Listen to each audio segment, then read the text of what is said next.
Welcome to day 28 of our 30 days challenge. Only 2 more days more. Superb.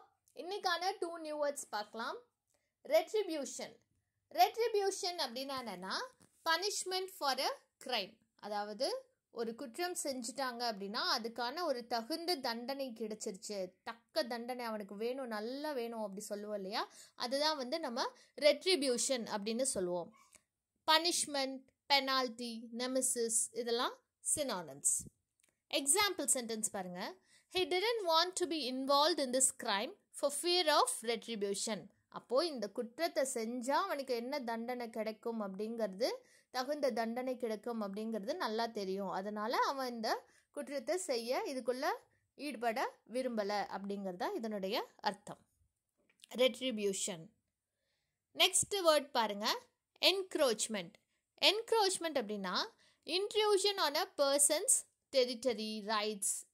அதாவது வேறு ஒருவருடைய இடத்தையோ இல்லை அவங்களோட உரிமைகளையோ அத்துமீறி ஆக்கிரமிப்பு செய்கிறாங்க இல்லையா, அதுதான் வந்து நம்ம என்க்ரோச்மெண்ட் அப்படின்னு சொல்லுவோம். இன்ட்ரூஷன், ட்ரெஸ்பாஸ் இதெல்லாம் synonyms. The suburbs encroach further into the rural areas each year.